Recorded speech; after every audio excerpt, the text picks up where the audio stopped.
O atacante Luan do Corinthians pode chegar no Goiás para 2022? No vídeo de hoje irei falar aqui a respeito desse provável interesse da contratação do atacante Luan por parte da equipe esmeraldina, quando que é o seu salário lá no Corinthians também, até quando vai o seu contrato e se seria possível esse provável empréstimo ao esmeraldino que voltará a jogar a primeira divisão. Será que é uma boa opção?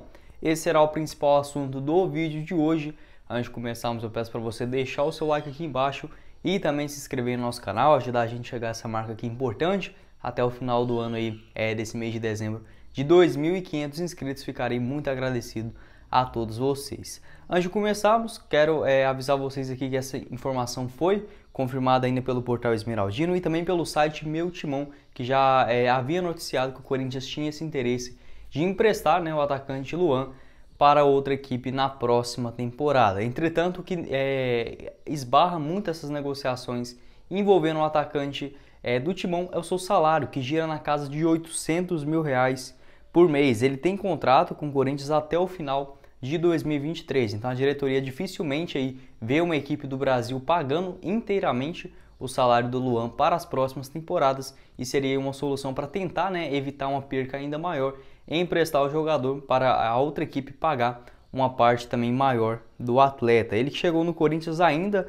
do ano passado, tem os seus 100% dos seus direitos ligados ao Timão, após ser adquirido aí, por R$29 milhões quando atuava no Grêmio até a temporada de 2019. Dessa forma, o Banco BMG pagou cerca de R$29 milhões pelo atacante Luan, aí sim para o Corinthians ir pagando à instituição bancária, ao BMG, durante as temporadas. Não deu muito certo, ele que já tem aí uma idade de 28 anos nessa temporada, não foi muito bem também pelo Corinthians, só fez 33 jogos, marcou 4 gols e também deu 2 assistências. Ele pode atuar tanto como um meia ofensivo, meio com um camisa 10, centroavante também, ou jogar pelos lados. No Grêmio eu lembro de muitos jogos dele, até na seleção olímpica também fazia uma função mais de ponta direita, onde viveu aí os seus melhores anos com a camisa do Grêmio. Ele é natural da cidade de São José do Rio Preto, começou sua carreira nas categorias de base do América de São Paulo. Também passou pelo Tanabi e o Catanduvense, até chegar às categorias de base do Grêmio, ainda lá em 2013. Como profissional, jogou mais em 2014, onde teve suas primeiras chances já como profissional. 2015 também com muito destaque, já marcando 17 gols em apenas 56 partidas.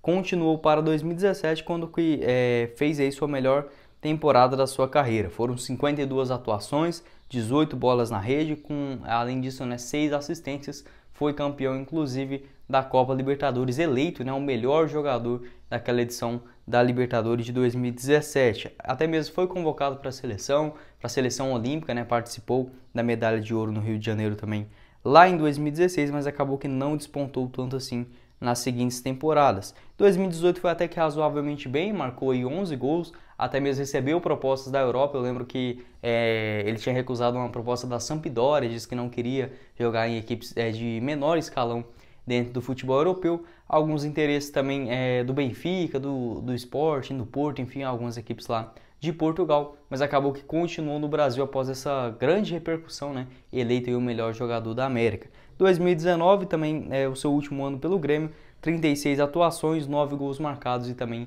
9 passes para os seus companheiros até ser adquirido, já vivia um momento ruim com a camisa do Grêmio, até ser adquirido aí pelo Corinthians por R$29 milhões, como eu disse, na ajuda aí do patrocínio do Banco BMG.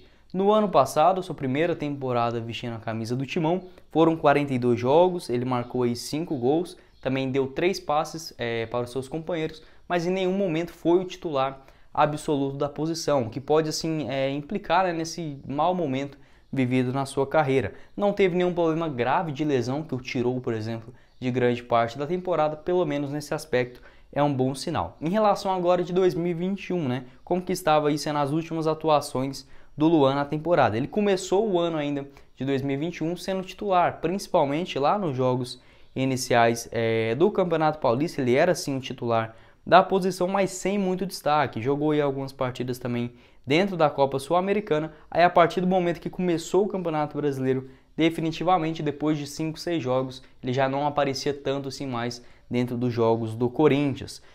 A sua última atuação aconteceu ainda no dia 5 de dezembro, agora no empate contra o Grêmio por 1-1, só jogou 1 minuto também, né? Entrou já no finalzinho. Última atuação dele como titular, dia 25 de novembro, na derrota contra o Ceará, lá em Fortaleza. Ou seja, um jogador que não tem, assim, um grande carinho da torcida, nem nada do tipo.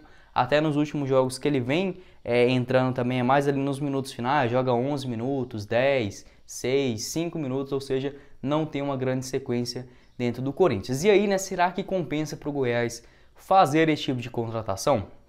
Como eu disse, o salário dele é muito mais alto, né, do que o normal, 800 mil reais, dificilmente assim o Corinthians mesmo já tem essa noção, nenhuma equipe vai chegar e bancar 100% desse salário, mas às vezes o Goiás pode conseguir uma boa negociação, assim como já teve boas relações com o Corinthians na sua última volta para a Série A, que foi lá em 2019. Se você lembra bem aí, tanto o Marlone, o Iago também zagueiro, teve mais algum outro, o Giovanni Augusto também era do Corinthians, foram todos emprestados ao Goiás, ou seja, o Verdão tem sim essa boa relação com a equipe lá de São Paulo. Aquela ocasião do Michael também estragou um pouco disso, né? Mas eu acho que se for um bom negócio para ambas as partes, pode acontecer. Mas eu não vejo, por exemplo, o Corinthians aceitando pagar 500 mil ainda por mês para o Luan e emprestar ele para outro time. Ou seja, não compensaria o Corinthians emprestar o jogador e ainda ficar pagando muito mais, né, do seu salário, maior parte do seu salário. Quando também não vejo nem nessa hipótese o Goiás pagando 300 mil por mês para o Luan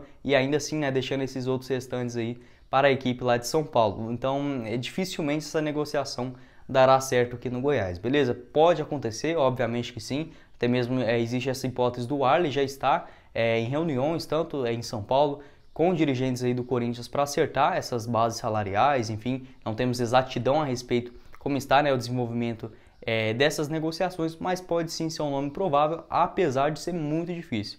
O salário dele é muito alto, essas questões também que o Goiás é muito arriscado também, né? Pagar um valor, por exemplo, se fosse para bancar metade do seu salário, 400 mil por mês, eu não vejo o Goiás pagando isso para nenhum jogador, tanto em 2022 quanto nos próximos anos também. O Goiás, para fazer esse tipo de aquisição, precisa já estar muitos anos na Série A. O próprio presidente do Fortaleza, por exemplo, em relação ao Cano, né, que pediu aí cerca de 600 mil reais por mês, disse que estava totalmente fora de cogitação. E isso porque o Fortaleza já está muitos anos na Série A e vai jogar Libertadores. Então não vejo o Goiás, tanto em relação ao Cano também, que foi um outro nome muito caro, especulado aqui no Goiás, não vejo o Verdão fazendo esse tipo de contratação agora, principalmente para o começo do ano, quanto mais do Luan aí pagando 400, 300, que seja, não vejo o Goiás pagando mais do que 200 mil, por exemplo, nesse seu empréstimo, né, que seria aí mais ou menos de 1 ano de duração. Então essas são as informações, né, envolvendo aí o jogador de 28 anos de idade, como eu disse, pode jogar como centroavante, pelo lado do campo,